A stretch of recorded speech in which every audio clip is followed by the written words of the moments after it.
righty, folks, welcome to Johnny D Talks to Stars, and my latest star, a legend in broadcasting, I would call him.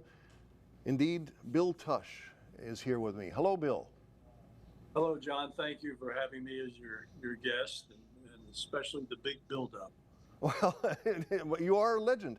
And let me just, the folks that may not know you, tell us, first of all, you worked with Turner Broadcasting for many years and all the CNN and WTCG and everything like that. Tell us how you got into this business. Well, I mean, I started in radio. I was, a disc jockey at a bunch of stations, and I was working at one in Atlanta.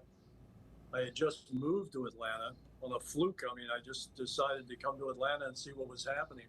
And I happened to see this television station one Sunday afternoon showing all these great old movies and realized that I passed that station on the way to work every day. So I dropped in one day back in those days with a little tape in my hand, a demo tape, and asked if they needed any announcers. I didn't know what else. I'd never worked in television. And it turned out they did. And I was hired on the spot for, I think, $50 a week to come in an hour a day and record, what they used to call the booth announcer duties. And I did that for a while, and I had no idea who owned the station. To me, it was just another job, but I had my foot in the door in television. And then about 3 or 4 weeks later, I met the guy that was the owner, and it was Ted Turner. And I stayed with him for 30 years. Wow. Wow. I mean, in your 30 years, I mean, you've done everything from the news to entertainment news, and basically started off, your life started off, you were born in Pittsburgh, Pennsylvania, correct? Right. I was from there originally, and I left there, as I said, in '74, went to Atlanta. And, although people say to me, where's your hometown or where are you from originally? I have to think, oh gosh, I've been gone from there longer than I've been alive or that I ever lived there. Okay.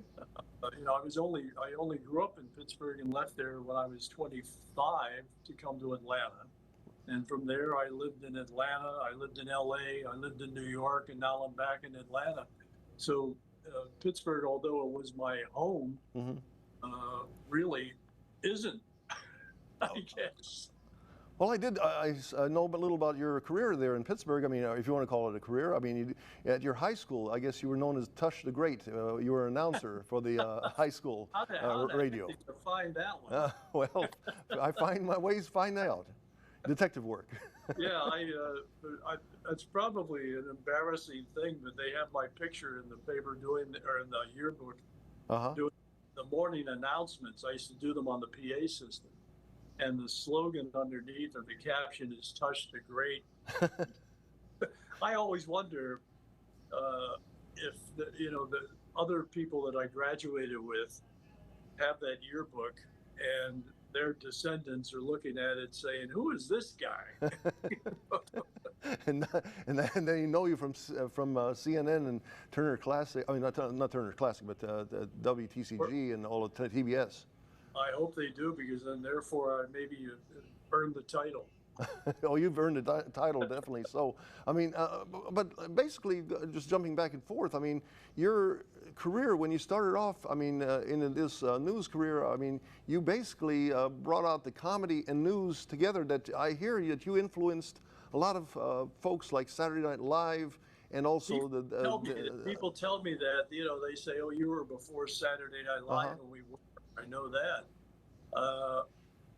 I honestly don't know. I really don't know if it just happened. I mean, I think people on television did comedy newscasts long before I did. I remember Carol Burnett would do one with.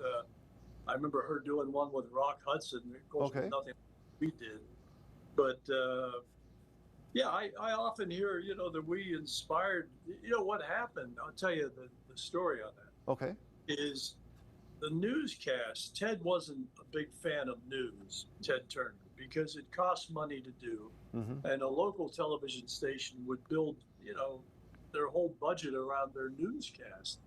And Ted didn't want to do that.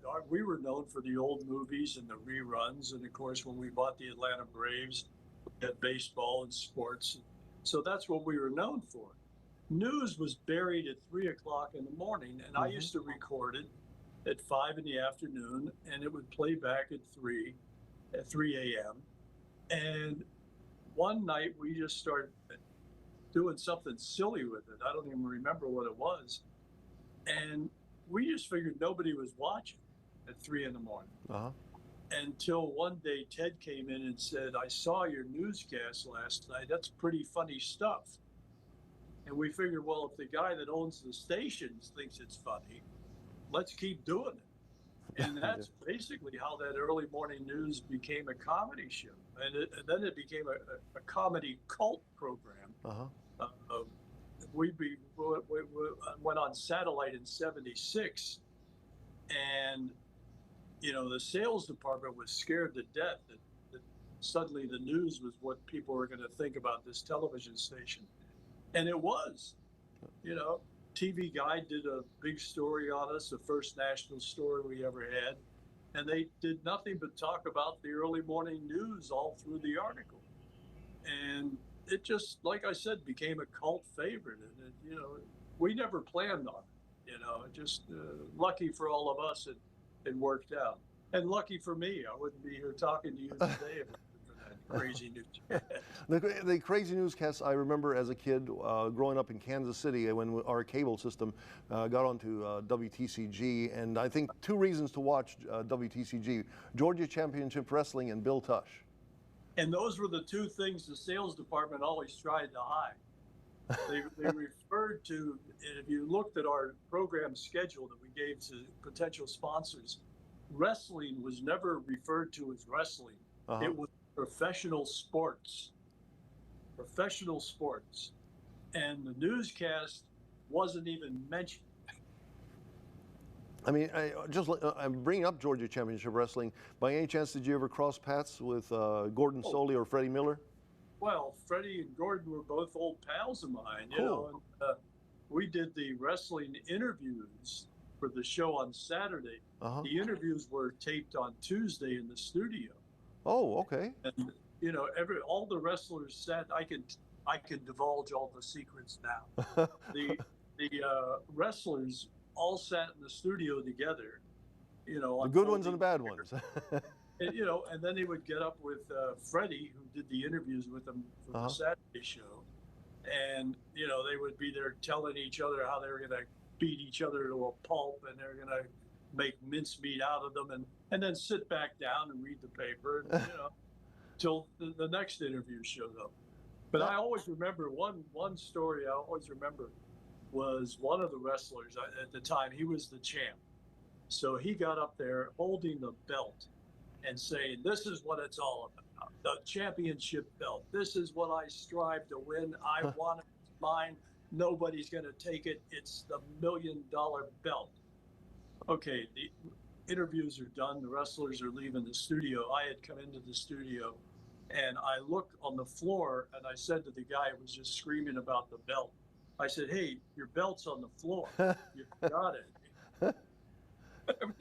It meant so much to him. He walked out and forgot the belt. Forgot the belt. My gosh, great.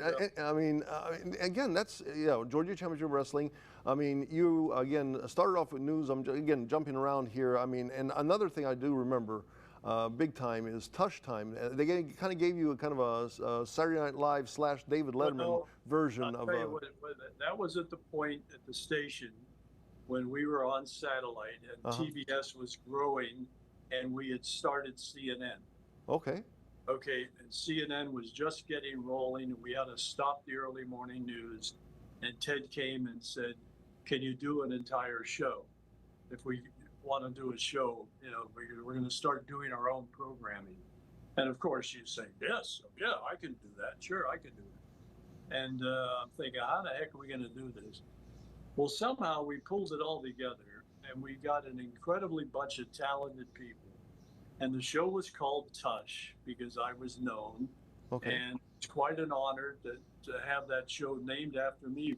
But as I tell people, that it really was the the other actors and the writers that made the show.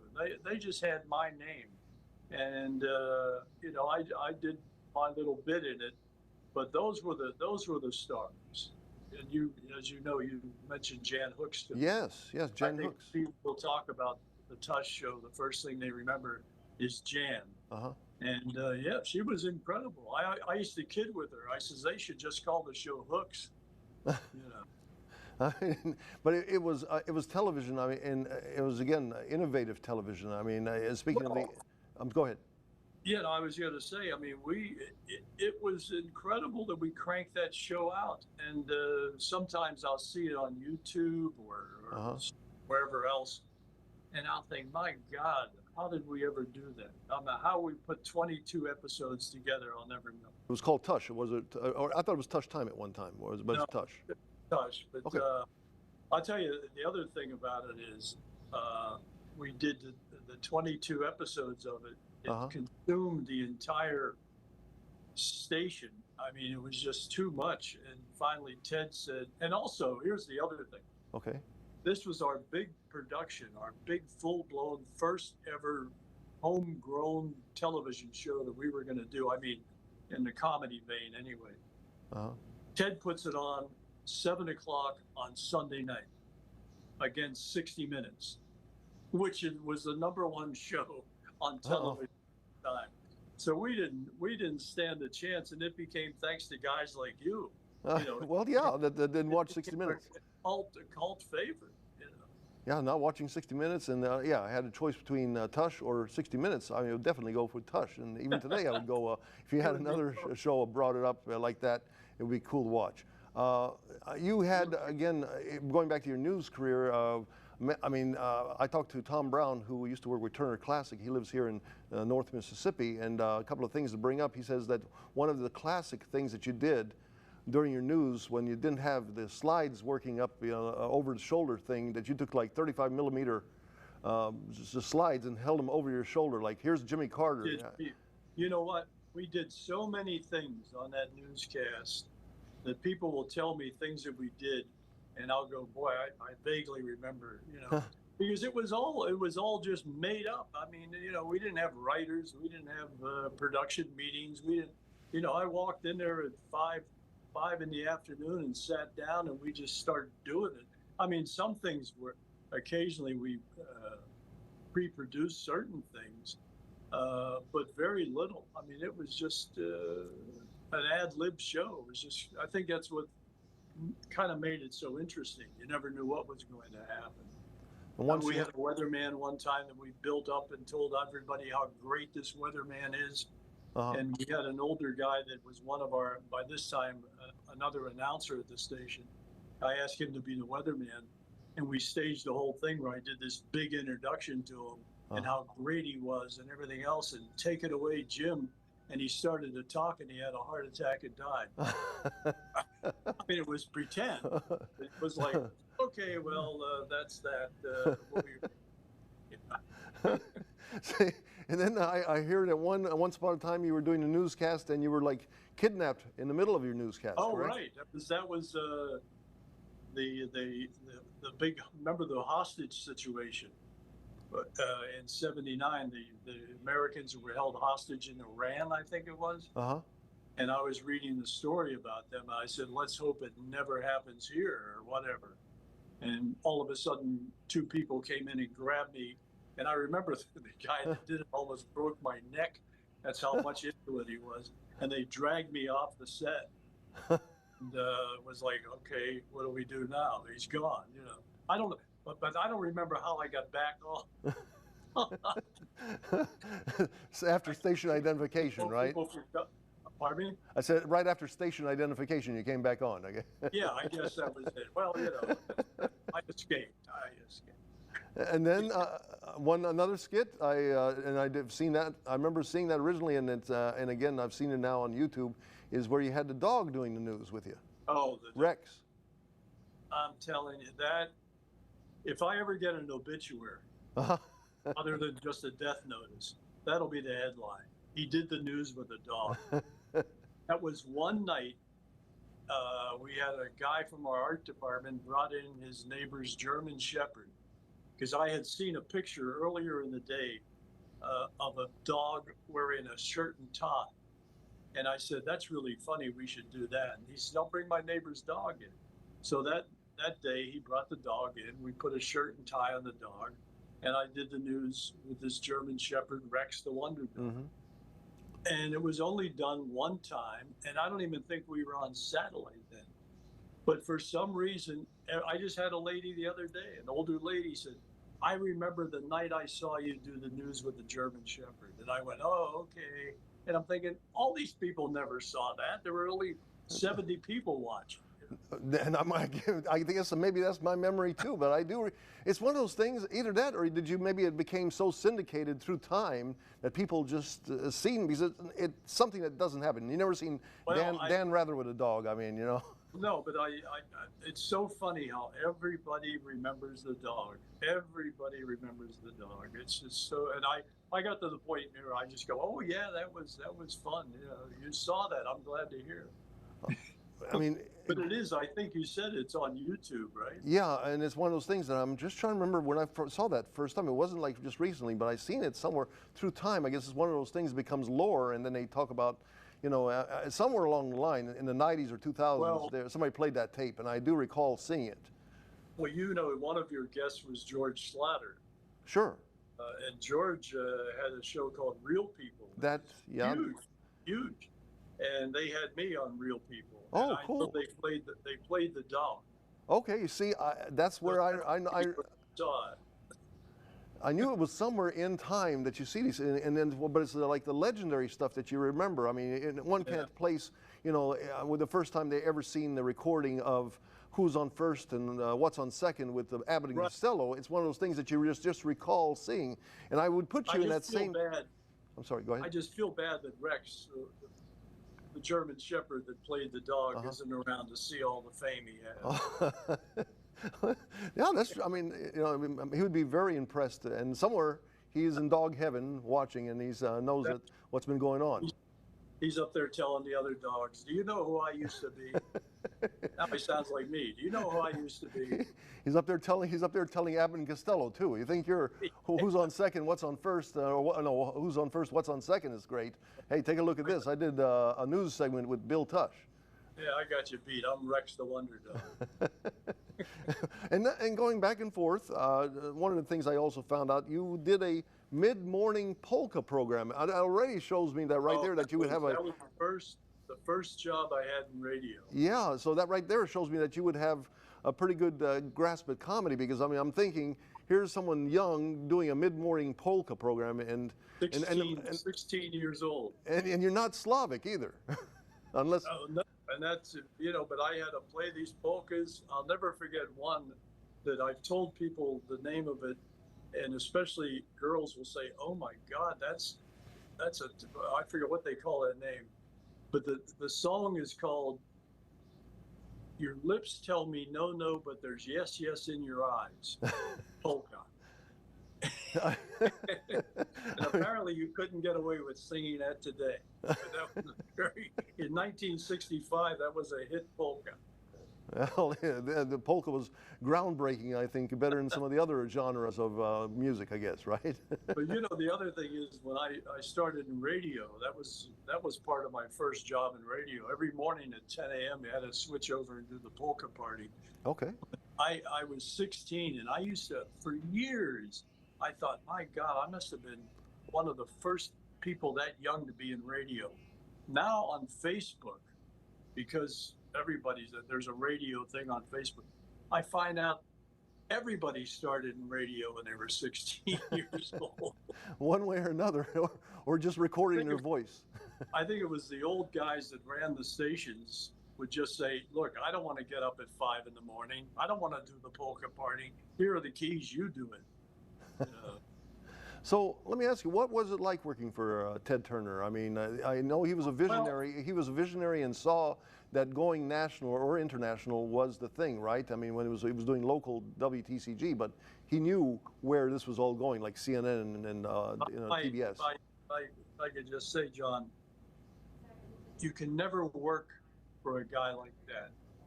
I mean, you can never work for another guy like that.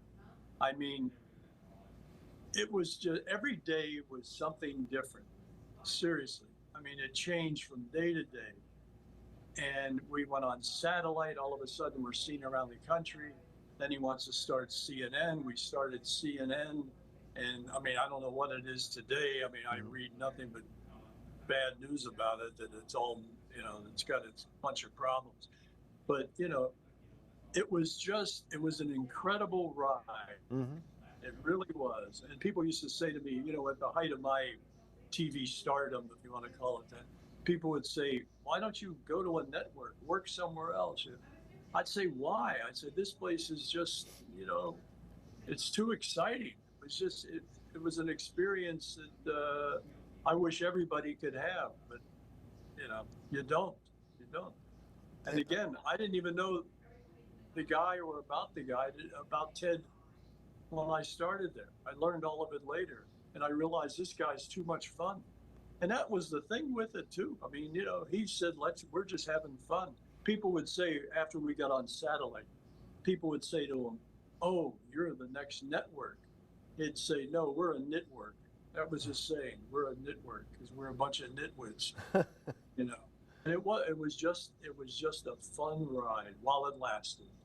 And what do you think of news today? I mean, obviously, I think it has gotten more fun. Like you were again innovative in the 1970s into the 1980s, of making a mix of comedy and news. And now a lot of folks get their news either from the Daily Show or from SNL, and it's just like you did the early stuff before this all became, because everything back in the 70s and 80s. I mean, you never could see Eric Sevareid being very serious.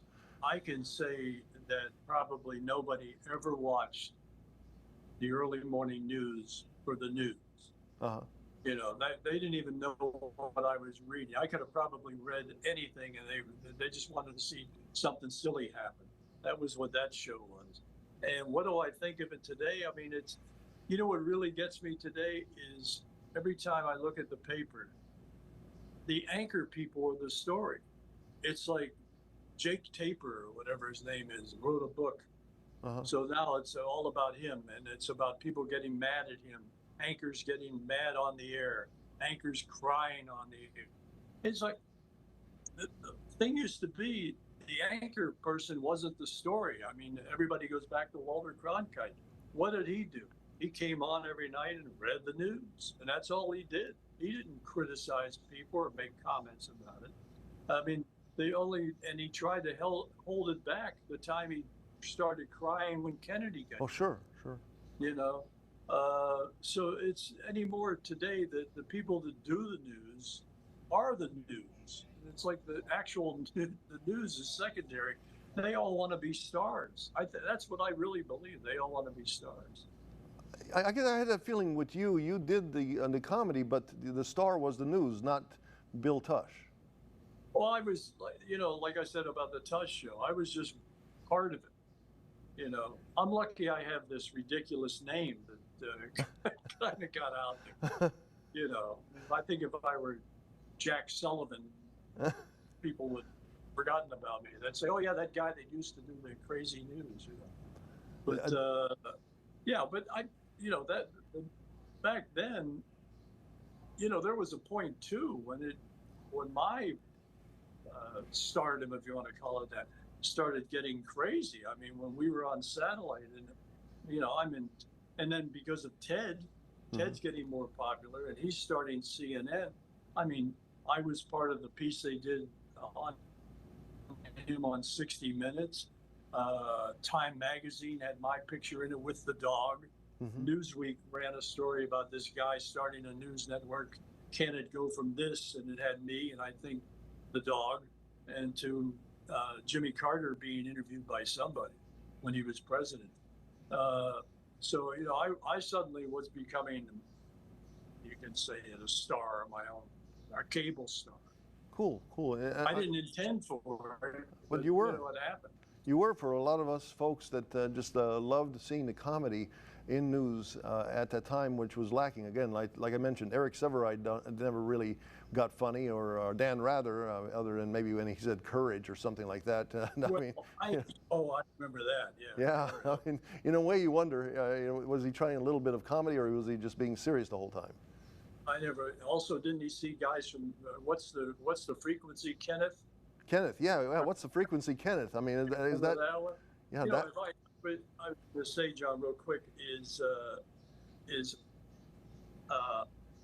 I don't think anybody ever looked at us for the news. I said that earlier. mhm. You know, they looked at us as a comedy show or something fun, crazy that was going to happen in the middle of the night. I know my own mother-in-law told me once. She said that before I, knew her daughter or whatever, that she once called her husband in the middle of the night. She was up. She says, "Richard, look at this. This guy's crazy." You know, and she was talking about the early morning news. Yeah, we weren't. I don't think anybody watched us for news. It just happened to be filler while we thought of something crazy to do. I also forgot to bring up, did you ever see like ABC overnight? They used to, back about 20, 25, maybe even 30 years ago, they used to do a little bit of a comedic overnight, kind of almost like a homage to your maybe news. Somebody caught your news many years ago, and then during the 1990s into 2000s, ABC did a little comedic news overnight. They even had like the World News Polka, if you ever seen that. Well, the World News Polka. Yeah, really, seriously. If you ever get a chance to look at that up online, On they, the you'll have to catch that. if I'm not mistaken, that's on the flip side of there's lips. Your lips tell me no, no. On the flip side, yeah, definitely. So you mentioned to me that you were in New York for a while, and I guess How many years? how many years were you? I'm sorry. No, I was saying I lived there for 20 years. 20 years, okay. And watching growing up in Pittsburgh, Atlanta, New York, I mean, what stands out best for you? Is just they were all big cities, or was there something about New York that you mentioned New York and how much you miss it, and it's like, what is it about New York City? I just I don't know. I think you mentioned Pittsburgh. I remember seeing Midnight Cowboy when I was still living in Pittsburgh. And I must have been 20, 21 years old, something that maybe a little older than that. And there's a scene in it when Joe Buck, the John Voight character, is on the bus and he's tuning into his transistor radio. And you hear the disc jockey say, "This is WABC, New York." And I remember then sitting in the theater saying, "That's where I want to be. That's where I want to be." And, I really loved that city. I just really did. And I would go back there in a minute if the circumstances were right. But, it was fun while it lasted. Hey, I mean, and it looks like you're still, I mean, even though you're semi-retired, you still are running, or been trying to run a movie house? Is that, or Well, I'm attached to it. attached to it, okay. A little bit at it, but between you and me, I do it for free movies. Well, there you go, there you go. Let me just ask you, because you were so much into entertainment, this may be out of the blue, but your three favorite movies that you ever had in life. Was one of the ones Midnight Cowboy, or was what would you say your three favorite movies are? No. Sunset. Okay, Sunset Boulevard was always a favorite. Cool, with William Holden. Yeah, William Holden and Gloria Swanson. That's probably top favorite. Second, geez, I just thought of this the other day. I can't even think of it. But my all-time favorite is Sunset Boulevard. And then, God, what was the other one? I was just talking about it this morning to somebody. Imitation of Life. Oh, yes. How about that? Not to give away, but that ending. Yeah. Oh, the ending. Oh, my goodness. You can watch that movie and think what you want of it, and then the ending, just fall apart. Yeah. Fall apart at the end. Don't want to give it away, but it has to do with Mahalia Jackson, and I mean that's where it starts, and that whole ending. I mean, goes on for a good 15 minutes, and I think in movies, I don't think a much better ending has ever been seen. I don't think. Well, let's put it this way: most of the movie, Mahalia Jackson sings. Sure. at She the end of sings, but But- it starts the whole ball rolling. I don't want to give away what He- happens, but Yeah. her singing and her song, and then the next scenes. Oh my goodness, that movie, that definitely, I agree with you. That's one of my favorites. And you give it away. Yeah, you give it away too much, but yeah, and certainly, and again, certainly Sunset Boulevard. My gosh, Yeah. and that ending too. I've seen that movie a million times.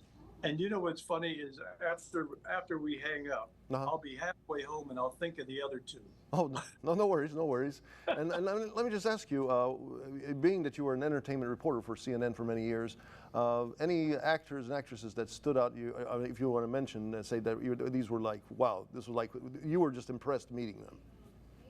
Well, I mean, I'll tell you the funny ones, and one of them is I had just seen a screening of Blue Velvet. Okay. Okay. And Dennis Hopper was in Blue Velvet. He plays a total wacko, total wacko. I'm thinking, oh my God, and I had to interview him that afternoon. I'm thinking this guy's going to be crazy because he had a reputation as drugs and booze and everything else, and he was a wild man. You know, they said that Francis Ford Coppola took all the film out of the cameras that Dennis Hopper used when he made Apocalypse Now, because he didn't want Dennis Hopper really taking pictures, you know, because Dennis was just this madman. Well, I had to interview him that afternoon. Well, I walk into the studio because he played such a crazy in Blue Velvet. I'm thinking, here goes. I walk in the studio. He stands up. He says, Bill Tush. He says, I watched you when I was in Arizona, man. I thought you were crazy. Oh. He used to watch the early morning news. And it turns out he became like a buddy, and he was the nicest guy. Cool. The friendliest guy. Very cool. Yeah, a lot of them. Jack Nicholson I talked to at the Oscars was as nice as could be. You know, you always hear bad things about Tommy Lee Jones. They're true. He didn't want to talk to anybody. Well, and let me ask you, where does Bill Tush go from now? Where do you do you have any plans, or maybe showing up one of these days on the Daily Show? Wouldn't that be cool? You know what? If anybody asks, I'm available. I think it would be great. I think it would bring back all the kids that grew up watching you in the 70s and everything, again, myself included. I think it would be great. You would be there with as a special guest for Jon Stewart. Wouldn't that be something else? Well, you know what? Any time they ask, I'll be there. Okay. I'm a free agent. Put it there. Well, Bill, it has been a pleasure to talk to you, and great, wonderful career. I mean, from news to comedy to being an entertainment reporter, and an all-around good guy. And thank you very much This was a lot of fun. And it was a lot of fun to talk to you about this, and God bless you, and you take care, okay? All right, thank you so much. All right, thank you again.